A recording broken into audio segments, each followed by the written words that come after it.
जी, आपके तमाम दर्शकों को मैं अपने तरफ से मुबारकबाद पेश करता हूँ।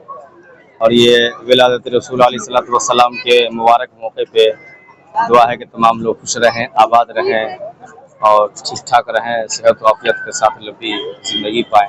अच्छा, देखा ये जाता है कि जश्न ईद मिलादुन नबी, तो जब भी मिलादुन नबी मनता है और नबी साहब का ये है कि ये ऐसा त्योहार है कि पूरे देश विदेश में मनाया जाता है, जहाजों से भी घूम कर लोग मनाते, झंडा फहराते हैं। लेकिन कुछ लोग का ये भी मानना है कि मतलब जब साल में 364 दिन होता है, उस दिन गरीब लड़की का शादी नहीं होता है, लेकिन जब ईद मिलादुन नबी होती है या कोई ऐसा त्योहार पड़ता है, उसी समय लोग कहता है क्या कि गरीब का शादी करा देते तो अच्छा होता है, ये सजावट से क्या फायदा है, इसमें किसी रिक्शा वाले को चादर ओढ़ा देते। जरा इसके बारे में थोड़ा सा आप देखिए, सबसे अहम बात यह है कि जो खुशी का जो मौका है, हुजूर अकरम अलैहिस्सलातु वस्सलाम के आमद पे जो खुशी का इजहार किया जा रहा है, ये सिर्फ एक ही फर्द के लिए या एक ही रिलीजन के मानने वाले के लिए नहीं है, बल्कि दुनिया के सारे लोगों के लिए ये खुशी का मौका है। हमारे हुजूर इसी तारीख में दुनिया में तशरीफ़ लाए, तो शब्बा के दिन सुबह सादिक के वक्त 12 रबीउल अव्वल को, तो ये हम सब के लिए एक बहुत बड़ी नेमत है और खुशी की बात है कि हुजूर हमारे दरमियान तशरीफ़ लाए, लोगों के दरमियान तशरीफ़ लाए। क्योंकि हुजूर अगर चाहते तो वो किसी भी आलम में रह सकते थे, फरिश्तों के आलम में रह जाते या फिर और दीगर मखलूक़ात के आलम में रह जाते, क्योंकि वो हर आलम के रहमत है, किसी आलम में रह जाते।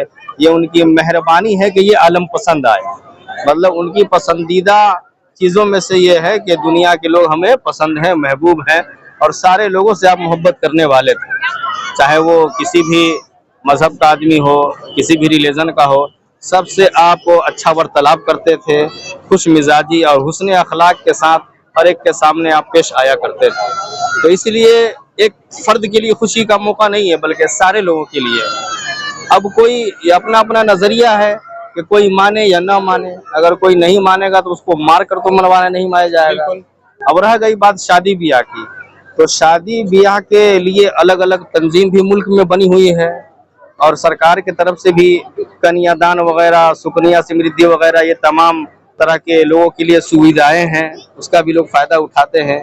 तो शादी ब्याह से इस ईद मिलादुन नबी का कोई ताल्लुक और राब्ता नहीं है, पहली बात तो ये है। अब लोगों का ये एतराज़ करना कि आप लाइट न लगा के लड़की की शादी करवा देते हैं, तो देखिए, ये मान लेते हैं कि आज के दौर में शादी इतनी महंगी हो गई है कि 1-2 लाख रुपया में शादी होती नहीं है। शादी ब्याह समाज के लोगों ने महंगा कर दिया है, 10 लाख, 15 लाख, 20-20 लाख तक की शादी होती है और ये सजाने, डेकोरेट वगैरह करने में 70,000, 80,000 रुपये लगते हैं।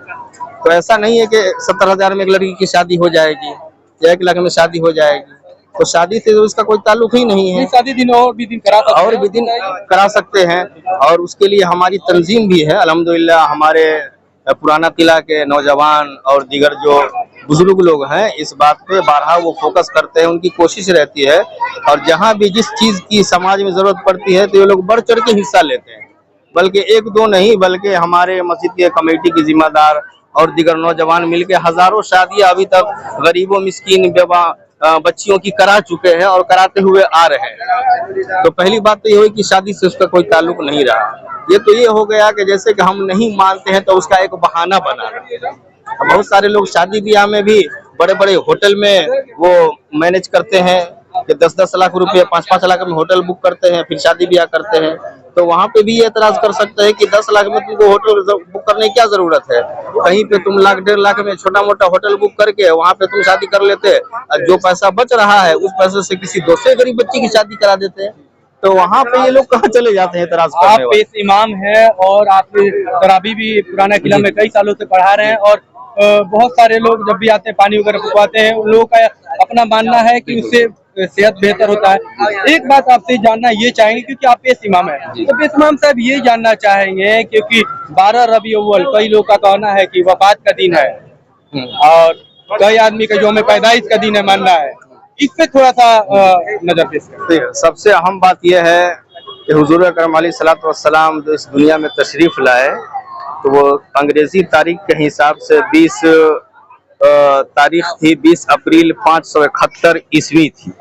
तो उस हिसाब से हमारे अकाबिरों ने जो तारीख को मैच किया और मिलाया तो 12 रबीउल अव्वल बन रही थी।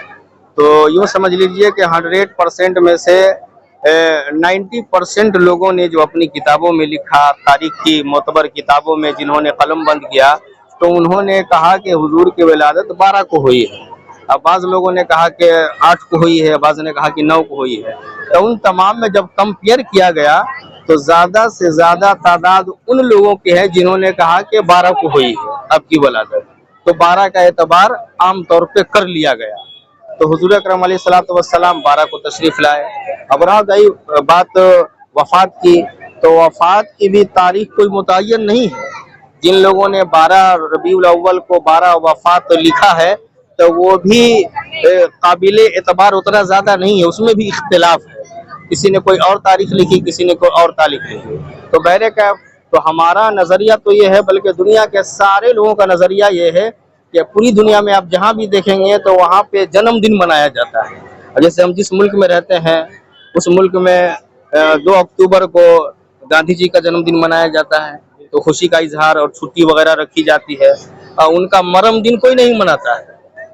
तो खुशी का इजहार जन्मदिन पे किया जाता है, न कि मरम दिन पे किया जाता है। तो जो ये समझते हैं कि हमारे हुजूर मर गए हैं वो मरम दिन मान रहे होंगे। हम तो ये समझते हैं कि हमारे हुजूर जिंदा है, और हुजूर पाक अलैहिस्सलातु वस्सलाम ने खुद ही इरशाद फरमाया है फ़नबीयुल्लाहि हय्युन यरज़क़ु, कि अल्लाह के नबी जिंदा होते हैं और उनको रुज़्क़ अदा किया जाता है। तो इस हदीस के जुमले फ़िक्रे सेंटेंस के एतबार से हम सब का ये मानना है कि नबी अलैहिस्सलातु वस्सलाम को मौत आई एक आन के लिए, फिर वो वापस मौत मुंतकिल हो गई, चली गई। तो इस एतबार से नबी के फरमान के मुताबिक से सारे अंबिया जिंदा है, सारे नबी जिंदा है।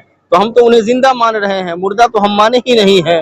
तो जब मुर्दा नहीं माने तो यहाँ पे मरने का तो कोई सवाल ही नहीं पैदा होता है। अब रह गई बात खुशी मनाने की, तो ये आपकी विलादत की तारीख है, तो इसी मौके पे हम लोग खुशी का इजहार करते हैं कि आप दुनिया में आए, और आप ही के सदक़े में दुनिया को रब तबारक व तआला ने पैदा फरमाया और सारी मखलूक को पैदा फरमाया। अच्छा, ये बताया कि पुराना किला में आज क्या क्या इंतजाम है? जैसे ये भी सुनने में आ रहा है कि नाते कलाम वगैरह होगा, और कल के बारे में प्रोग्राम जरा बता दे, कल कैसे क्या कुछ होना है? तो ईद मिलादुन नबी के मौके पे आप जितना भी ये डेकोरेट देख रहे हैं, सजावट देख रहे हैं, लाइट और खुलकुमे लगे हुए हैं, गली कूचे सबको सजाए गए हैं। यहाँ के नौजवानों ने बड़ी मेहनत और कोशिश करके और हर तरह से ताउन करके लोगों ने सजाया है, रचाया है और एक खूबसूरत माहौल क्रिएट किया है। तो अभी तक तो ये तमाम चीज़ें हुई है मुकम्मल। अब बाद ऐशा यानी ऐशा की नमाज के बाद मिलाद शरीफ का एहतमाम है, यही मैदान ही में स्टेज बने हुए हैं, वहाँ पे उलमाए किराम आएंगे और वो मिलाद शरीफ पढ़ेंगे 12 बजे 1 बजे तक, जो भी मुनासिब वक्त होंगे जब तक लोग रहेंगे उस वक्त तक पढ़ेंगे, के लिए आएंगे। और उसके बाद फिर कल सुबह को जो प्रोग्राम है, कल सुबह 10 बजे के आसपास यही पुराना किला के मैदान ही से जुलूस मोहम्मदी निकाला जाएगा। इसमें इलाके के लगभग तमाम लोग यहाँ पर आएंगे और यहीं से जुलूस मोहम्मदी में शिरकत करेंगे। और जुलूस मोहम्मदी में शिरकत करें तो इस अंदाज में करें कि एक अच्छा माहौल क्रिएट करें और अदब का लिहाज रखें, अदब का पासो लिहाज रखें। ऐसा काम ना करें कि जिससे किसी दूसरे को तकलीफ हो, और ज़्यादा से ज़्यादा अपने आप में वो दुरूद शरीफ पढ़ते रहें, कलमा शरीफ पढ़ते हुए और अच्छे अंदाज में गश्त करते हुए अदब के साथ निकलें, और बिला वजह की कोई दूसरी चीज़ गैर ज़रूरी काम न करें। अदब और पास का लिहाज रखें कि किस तरह से हमें शिरकत करनी चाहिए, इस अंदाज में हो कि जिससे किसी को तकलीफ ना हो, एज़ा ना पहुँचे, इस बात का खास ध्यान रखा जाए। और ज़्यादा से ज़्यादा दुरूद शरीफ पढ़ते जाएँ, सलाम पढ़ते जाएँ और दुआ भी करते जाएं अपने लिए, अपने घर खानदान और मुल्क के लिए कि खूब तरक्कियां हों। इस तरह से जुलूस मोहम्मदी यहीं से 10 बजे निकाला जाएगा और शहर के मुख्तलिफ रास्तों से गुजरते हुए 11वीं शरीफ मस्जिद के पास शेख मोहल्ला में आकर लगभग जोहर यानी 1 बजे से कबल वहाँ पर दुरूद व सलाम फातिहा खानी के बाद फिर वहाँ पे इख्तिताम होगा। तो फिर वहाँ से लोग अपने अपने घरों को तशरीफ ले जाएंगे। अपना नाम बताओ। मेरा नाम मोहम्मद तौसीफ रज़ा सादी है और मैं यहाँ